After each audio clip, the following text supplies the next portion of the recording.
Assalamualaikum warahmatullahi wabarakatuh kepada Bapak Dr. Yusuf Faisal, SEI MAKME. Saya Indi Widianingsi dengan nomor absen 25 dengan NIM 2429210038. Saya akan menjelaskan materi dari mata kuliah Lab Akuntansi Keuangan pertemuan keempat materi ketiga. Ada dua soal, yaitu soal yang pertama P101B dari on January 1, 2070, the ledger of Sour Ltd contains the following liability accounts. Nah, di sini sudah ada 3 akun yang dimana accounts payable berjumlah 42.500 yuan, sales tax payable 5.800 yuan, dan unearned service revenue 15.000 yuan. Nah, selama bulan Januari, transaksi-transaksi tersebut sudah ada di informasi ini dan kita diminta untuk yang pertama itu menjurnal transaksi bulan Januari. Yang kedua itu disuruh untuk menjurnal adjustment entry atau jurnal penyesuaian pada Januari tanggal 31, 2017. Dan yang C itu prepare the current liabilities atau hutang lancar pada statement of financial position pada Januari 31, 2017. Instruksi yang pertama, jurnal transaksinya bisa kita lihat di sini. Yang pertama, meminjam 15.000 kas dari Platteville Bank dalam jangka waktu 4 bulan, di mana interestnya itu 6%, nominalnya itu 15% di notes payable atau notes utang besok. Nah, 1 Januari karena kita meminjam dan mendapatkan uang, maka cash kita bertambah di sebelah debit sebesar 15.000 dan notes payable bertambah atau hutang weselnya kita bertambah di sebelah kredit nilai 15.000 yuan. Transaksi selanjutnya, tanggal 5 Januari, sold merchandise for cash totaling 9,820 which includes 8% sales tax, di mana kita menjual merchandise dengan cash, kita mendapatkan 9.825, di mana 9.825 yuan itu sudah termasuk dengan 8% pajak penjualan. Nah, untuk 5 Januari kita hitung dulu, kita cari dulu sales before tax-nya supaya kita tahu sales tax-nya berapa. Nah, sales merchandise-nya kita taruh sini 9.828 yuan, include tax-nya sebesar 8%. Nah, di sini sales before tax-nya itu pakai rumus harga jual dibagi 1 ditambah dengan tarif pajak yang dikenakan. Nah, di sini harga jualnya itu 9.828 dibagi 1 ditambah 8%, yaitu tarif pajak yang dikenakan. Jadi memperoleh 9.100 yuan. Nah, untuk sales tax-nya itu kita pakai rumus sales before tax yang tadi sudah kita hitung dikali dengan sales tax atau tarif pajak yang 8% ini. Jadi 9.100 dikali 8% itu 728 yuan, itu untuk sales tax-nya. Nah, cash-nya itu kita diambil dari total dari sales before tax-nya 9.100 ditambah dengan sales tax-nya 728. Jadi 9.828 untuk cash-nya, sama dengan yang informasi yang sudah diberitahukan di awal. Jadi bisa kita langsung jurnal, tanggal 5 Januari kita mendapatkan cash di debit sebesar 9.828 yuan, dan sales tax payable-nya itu di kredit, bisa kita lihat dari sales tax yang sudah kita cari 728 yuan, dan juga sales-nya itu diambil dari sales before tax-nya yaitu 9.100 yuan. Transaksi selanjutnya, perform service for customer who had made a advance payment of 9,400 credit service revenue. Jadi kita sudah melakukan service yang tadinya hanya dibayar di muka saja oleh customer sebesar 9.400, yang dimana kita sudah mengakui pendapatan ini. Maka di tanggal 12 Januari 2017 yang tadinya akun awalnya itu misalnya cash atau akun receivable, di kreditnya unearned service revenue. Karena kita sudah mengakui pendapatannya, maka unearned service revenue-nya kita taruh di debit karena sudah kita akui sebagai service revenue. Jadi unearned service revenue di debit 9.400 dengan service revenue di kredit 9.400 juga. Transaksi selanjutnya, paid membayar government tax department untuk pajak penjualan yang sudah dikumpulkan di Desember 2016 sebesar 5.800. Nah, kalau kita lihat di soalnya, itu ada informasi kalau sales tax payable yang belum dibayar itu ada 5.800. Nah, untuk ini kita bayar di 14 Januari 2017-nya. Maka yang tadinya sales tax payable-nya di kredit kita ubah menjadi debit senilai 5.800. Nah, karena kita membayarnya cash, maka cash-nya itu ikut berkurang di sebelah kredit senilai 5.800. Proses selanjutnya, tanggal 20, sold 700 unit of new product on credit at 44 per unit plus 8% sales tax. Jadi kita menjual produk baru dengan total unit itu 700 unit. Nah, masing-masing unit itu harganya 44 yuan. Ditambah dengan 8% pajak penjualan. Nah, kita hitung dulu di sini pajak penjualannya berapa dan juga sales before tax-nya. Nah, unit yang 700, price per unit yang 44 yuan, dan tax yang dikenakan itu 8%. Jadi, sales before tax-nya itu bisa kita lihat dari rumus unit dikali dengan price per unitnya itu berapa. Nah, 700 dikali dengan price per unit 44 sama dengan 30.800. Nah, sales tax-nya itu kita ambil dari rumus sales before tax dikali dengan tarif pajak. Sales before tax-nya sudah kita cari tadi 30.800 dikali dengan tarif pajaknya itu 8%, sehingga mendapatkan 2.464. Sehingga sales after tax atau cash yang nanti akan kita dapatkan itu penjumlahan dari 30.800 ditambah dengan 2.464 yuan, sehingga menghasilkan 33.264. Jadi untuk tanggal 20 Januari ini karena kita jual secara kredit berarti belum mendapatkan cash, account receivable-nya itu 33.264 yuan. Nah, sales tax payable-nya itu kita ambil dari sales yang sudah kita hitung, sales tax nih 2.464 yuan, dan untuk sales-nya itu adalah sales before tax yang sudah kita cari tadi 38.800 yuan. Untuk transaksi selanjutnya 25 Januari itu sold merchandise for cash totaling 60,300 egg, which include 8% sales tax. Jadi kita menjual merchandise secara cash sebesar 16.308 yuan, di mana sudah termasuk pajak penjualan sebesar 8%. Nah, sama caranya seperti yang tadi tanggal 5, kita cari dulu untuk sales merchandise-nya, informasinya kita taruh dulu sini, sebesar 16.308, di mana include tax sebesar 8%. Dan sales before tax-nya itu kita pakai rumus harga jual dibagi 1 ditambah tarif pajak yang dikenakan. Sebesar 16.308 yuan dibagi 1 ditambah dengan tarif pajak yang dikenakan yaitu 8%. Jadi memperoleh 15.100 yuan. Untuk sales tax-nya kita menggunakan rumus sales before tax yang sudah dicari dikali dengan tarif pajaknya. Sales tax-nya sales before tax-nya 15.100 dikali dengan 8% yaitu 1.208. Untuk cash-nya itu adalah penjumlahan dari sales before tax ditambah dengan tarif pajak itu 15.100 ditambah dengan 1.208 sama dengan 16.308 yuan. Nah, kita sudah bisa membuat jurnalnya pada 25 Januari 2017.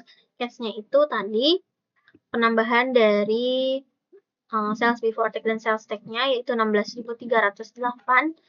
Sales tax payable-nya kita ambil dari sales tax-nya yang 1.208 yuan, dan untuk sales-nya itu sales before tax yang sudah kita cari sebelumnya yaitu 15.100. Maka ketika ditotalkan debitnya itu mendapatkan 89.600, penjumlahan dari 1 Januari sampai 25 Januari, dan juga untuk kreditnya sama 89.600 dari 1 Januari sampai 25 Januari. Kemudian yang selanjutnya kita disuruh untuk menjurnal adjusted entry ini. Nah, kita harus mencari dulu nih. Karena kita tutup buku setiap 31 Desember di sini, maka kita harus mencari interest expense-nya dengan cara seperti ini. Kita pindahkan dulu notes payable-nya yang kita pinjam tadi di tanggal 5 Januari 2017 sebesar 15.000 yuan dengan jangka waktu 4 bulan dan interest per year-nya itu 6%. Jadi beban bunga itu kita cari dari 1 Januari sampai dengan 31 Januari 2017. Kenapa? Karena kita membeli di kita berhutang di 1 Januari dan kita harus membuat adjusted entry-nya juga di Januari tanggal 31. Artinya kita sudah harus menyesuaikan interest expense-nya di selama 1 bulan dengan rumus nilai nominal dikali dengan taraf pajak dikali periode bulan dalam tahun dibagi periode bulan dalam setahun.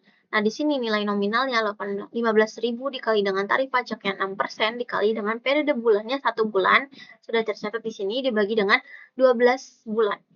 Menghasilkan 75 yuan. Jadi kita sudah bisa menjurnal di 31 Desember 2017, interest expense-nya itu 70 di debit 75 yuan dan juga interest payable yang harus dibayar 75 yuan di kredit. Untuk yang C itu kita menyiapkan statement of financial position. Nah, di sini di periode Januari 31 2017, yang pertama itu adalah accounts payable. Nah, 42.500 ini didapat dari soal. Karena di soal sudah diinformasikan di accounts payable ada 42.500, maka kita masukkan ke statement of financialnya. Kemudian ada sales tax payable. Nah, sales tax payable ini diambil dari yang pertama transaksi dari tanggal 5 Januari, yaitu sebesar 728 yuan. Dan tanggal 20 Januari sebesar 2.464 yuan. Dan yang terakhir itu dari penjualan 25 Januari 2017 yaitu 1.208 yuan. Kalau kita totalkan untuk total sales tax payable-nya sendiri itu penjumlahan dari penjualan tanggal 5 Januari, 20 Januari, dan 25 Januari. Sehingga menghasilkan 4.400 untuk sales tax payable-nya. Analysis service revenue itu kita dapatkan dari 15.000. 15.000 itu dari soalnya, karena dia di soalnya diinformasikan kredit 15.000 dan kita sudah baru membayar 1.400. Jadi 15.000 dikurangi dengan 1.400. 9.400 jadi 5.600.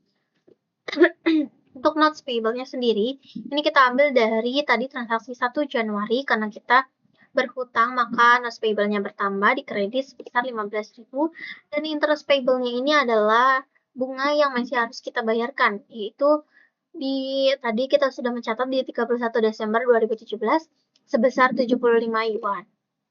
Maka total current liabilities-nya kita ambil dari account payable sampai dengan interest payable kita jumlahkan sehingga total current liabilities-nya itu ada 67.575 yuan.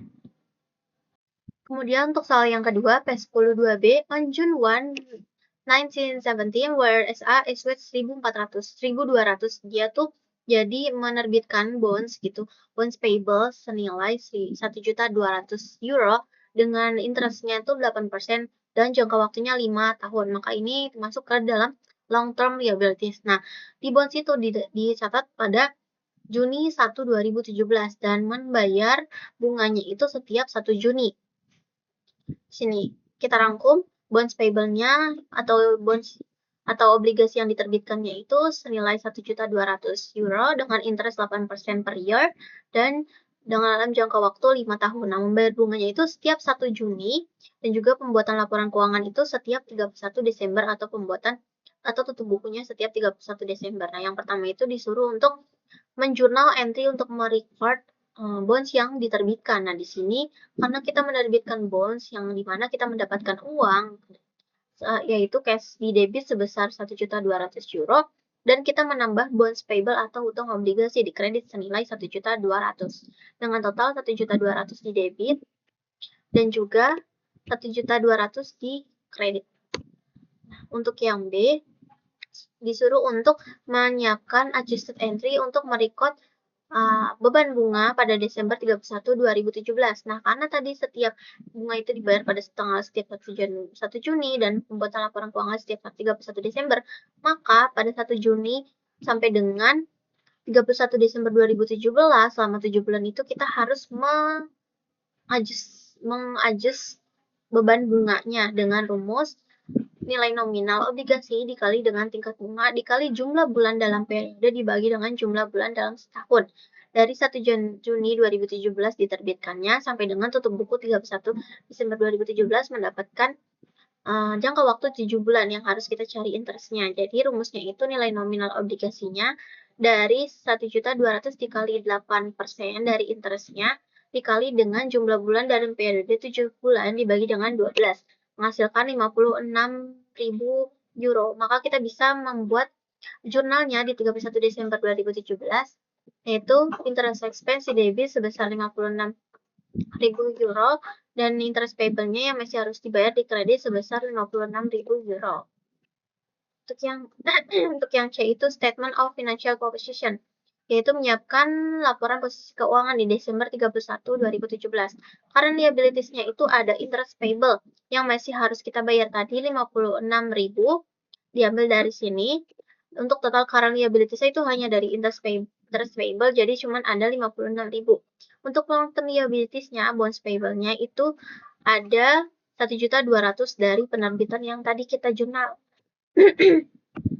Dan total long term liabilities-nya itu dari 1.200.000 bonds payable-nya ini.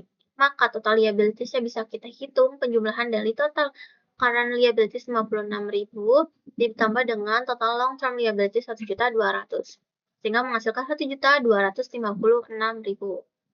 Untuk yang D itu journal entry untuk merecord pembayaran interest. Nah, tadi kita hanya mencari interest payable yang harus dibayar pada tanggal 1 Juni 2018, kita harus membayar interest yang sudah kita sesuaikan. Nah, perhitungannya karena tadi baru hanya disesuaikan sampai 31 Desember 2017, maka dari 1 Januari 2018 sampai 1 Juni kita membayar 2018, itu kita belum mencari beban bunganya. Maka di sini kita cari dengan rumus yang sama, yaitu nilai nominal obligasi dikali tingkat bunga dikali jumlah bulan dalam periode dibagi jumlah bulan dalam setahun.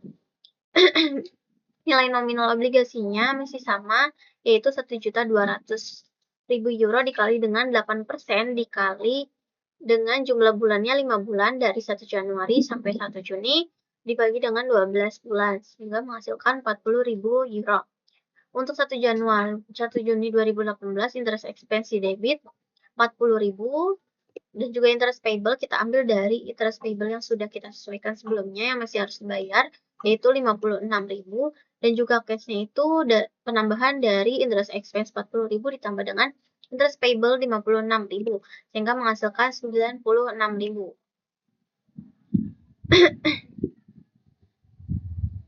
Nah, untuk yang E itu adjusting entry to record the accrual of interest, di mana pada tanggal 31 Desember 2018 ini, itu kita harus mencari interestnya lagi, karena setiap 31 Desember itu kita tutup buku. Nah, kita belum menyesuaikan dari 1 Juni 2018 sampai 31 Desember 2018, yaitu selama 7 bulan. Nah, rumus beban bunganya sama, nilai nominal obligasi dikali tingkat bunga, dikali suku tingkat bunga, dikali jumlah bulan dalam periode dibagi dengan jumlah bulan dalam setahun.